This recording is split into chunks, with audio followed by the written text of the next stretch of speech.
নমস্কাৰ মোৰ প্ৰিয় বন্ধু বান্ধৱীসকল। আজি ট্ৰেইনিঙৰ পাছত ঘূৰি আহি প্ৰথম খাদ্য লৈছোঁ। ট্ৰেইনিং গুৱাহাটীলৈ গৈছিলোঁ। এটি ট্ৰেইনিং চেণ্টাৰত আমাৰ ট্ৰেইনিং হৈছিলে আৰু তাতে থকা খোৱা সম্পূৰ্ণ সুবিধা তাতে কৰি দিছিলে। আৰু তাত যিবিলাক খাদ্য খাইছিলোঁ, যেনেকৈ পৰিৱেশত খাদ্য খাইছিলোঁ বা থাকিছিলোঁ, আজি হঠাৎকৈ নিজৰ ঘৰলৈ ঘূৰি আহি অকণমান সেইবিলাক মনত পৰিছে। তাত থকা বন্ধুবৰ্গৰ কথা মনত পৰিছে। যিবিলাক ৰিচাৰ্চ পাৰ্চন আহিছিলে, যিসকলে আমাক ট্ৰেইনিং দিছিলে, তেওঁলোকলৈও মনত পৰিছে। বিশেষকৈ মনত পৰিছে সেই খাদ্যসমূহলৈ। ট্ৰেইনিং চেণ্টাৰত জানেই আৰু অকণমান খাদ্যবিলাক মানে উচ্চ খাপৰ খাদ্য হয়, যিটো নেকি আমি ঘৰত ইমান তেনেধৰণৰ খাদ্য নাখাওঁ প্ৰায়। তেনেধৰণৰ খাদ্য তাতে খাইছিলোঁ আৰু আজি হঠাৎকৈ আহি নিজে খাদ্য বনাই খাবলগীয়া হৈছে। আৰু তাতে আকৌ ৰাতিপুৱা আহি পাইছোঁ আৰু এতিয়া ওলাই যাব লাগিব ডিউটিলৈ। তেনেকুৱা সময়ত মানে খুব ভালদৰে খাদ্য বনাব সুবিধা নহ'ল। কোনোমতে খাদ্য প্ৰস্তুত কৰিছোঁ আৰু এতিয়া ডিউটিলৈ ওলাই যাম। তো বিশেষকৈ ক'বলগীয়া কথাটো এইটোৱেই যে বন্ধুসকল, যিসকলে মোৰ লগত ট্ৰেইনিঙত আছিলে, মুঠ আমি 41 জন আছিলোঁ, প্ৰতিজনলৈ খুব মনত পৰিছে। কিয়নো একেলগে আমি খাদ্য খাইছিলোঁ, একেলগে ট্ৰেইনিং কৰিছিলোঁ, কথা পাতিছিলোঁ, বহু কথা আমি পাতিছিলোঁ, সেইবিলাক কৰিছিলোঁ। আজি খুব মনত পৰিছে। এই ৰিচাৰ্চ পাৰ্চনসকলে খুব মূল্যৱান কথাবিলাক শিকালে, বিশেষকৈ শিক্ষাৰ ক্ষেত্ৰত, পাঠদানৰ ক্ষেত্ৰত।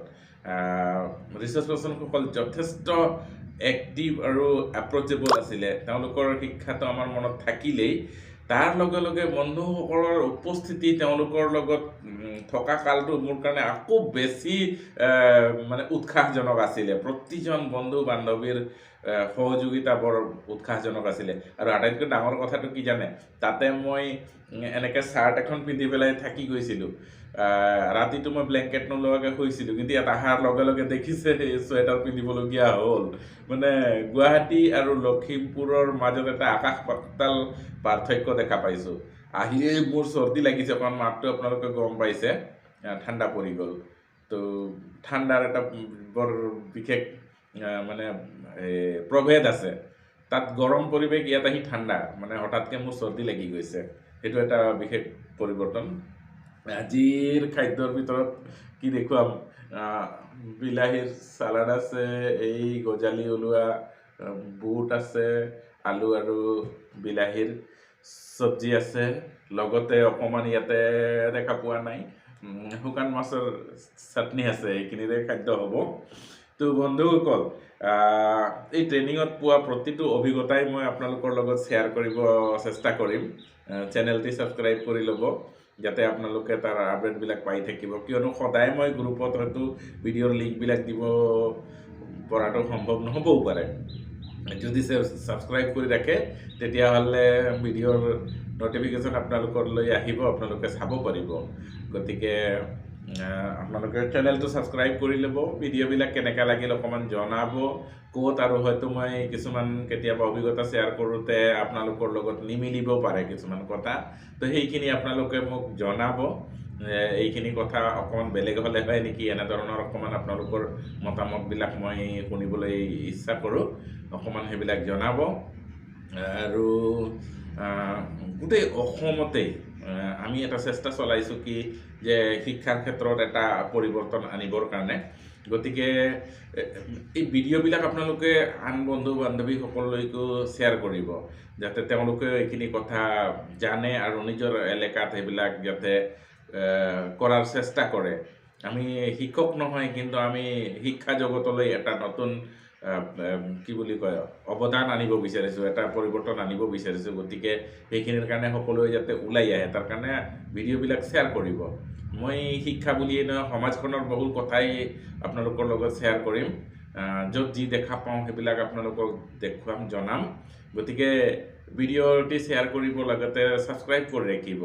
আপোনালোকৰ মতামত বহুমূলীয়া, আপোনালোকে নিশ্চয় মতামত জনাব। মতামত জনালে কি হয়, যে মই গম পাম পৰিস্থিতি কেনেধৰণৰ, মই কি ধৰণৰ কথা ক'লোঁ আৰু এয়া জানো সমাজৰ লগত মিলিছে নে নাই মিলা, সেইখিনি কথাখিনিও মই জানিবলৈ পাৰিম। কাৰণ মই প্ৰায়খিনি মোৰ ব্যক্তিগত কথাবিলাকে জনাম।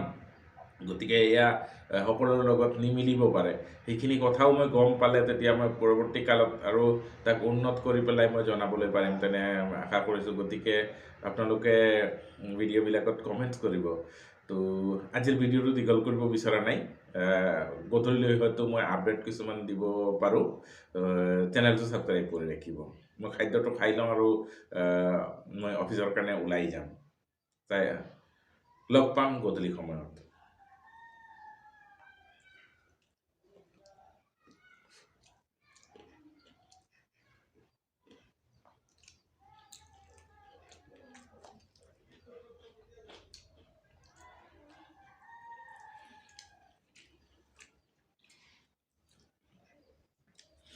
নিশ্চয় ট্ৰেইনিং চেণ্টাৰৰ খাদ্যৰ নিচিনা নহয়, কিন্তু হ'লেও মই যেনেকৈ ভাল পাওঁ তেনেধৰণৰ খাদ্য মই নিজে কৰি লৈছোঁ।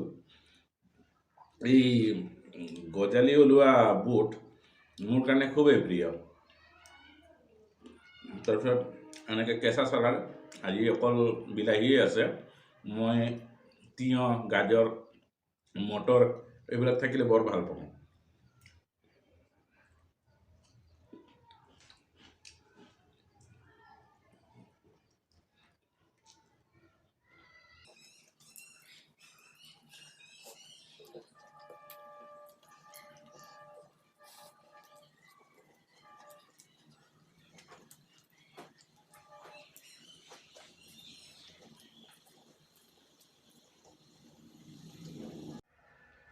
তো মই এতিয়া ওলাইছোঁ ডিউটিলৈ।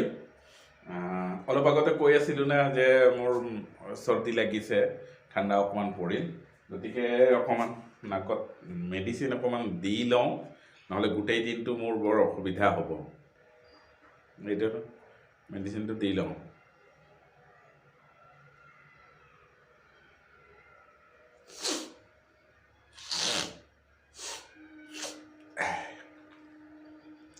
কি কৰিব, যদি স্বাস্থ্য বেয়া হৈ যায় তো কাম কৰিব নোৱাৰিম। সেইকাৰণে স্বাস্থ্যটো ভালে ৰাখিব লাগিব। ভালে ৰাখিলেহে মই মোৰ কামখিনি সম্পূৰ্ণ কৰিব পাৰিম।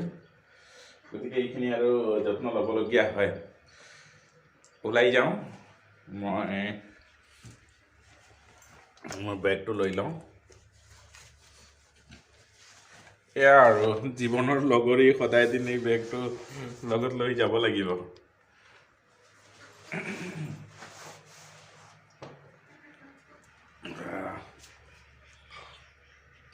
যোৱাৰ আগতে মনত ৰাখিব লাগিব কি মোৰ ছুইচ বৰ্ড গোটেইকেইটা যাতে ছুইচ অফ হৈ যায়। এইটো খুব বেছি মনত ৰাখিবলগীয়া কথা। জোতাযোৰ পিন্ধি লওঁ। জোতাও মোৰ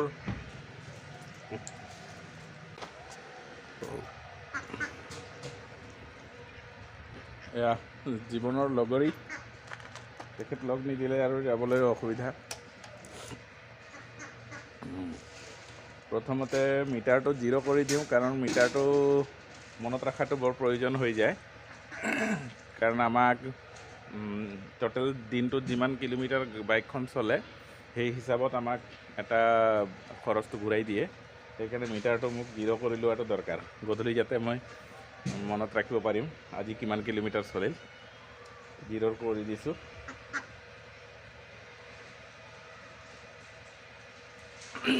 দ্বিতীয় কথাটো হৈছে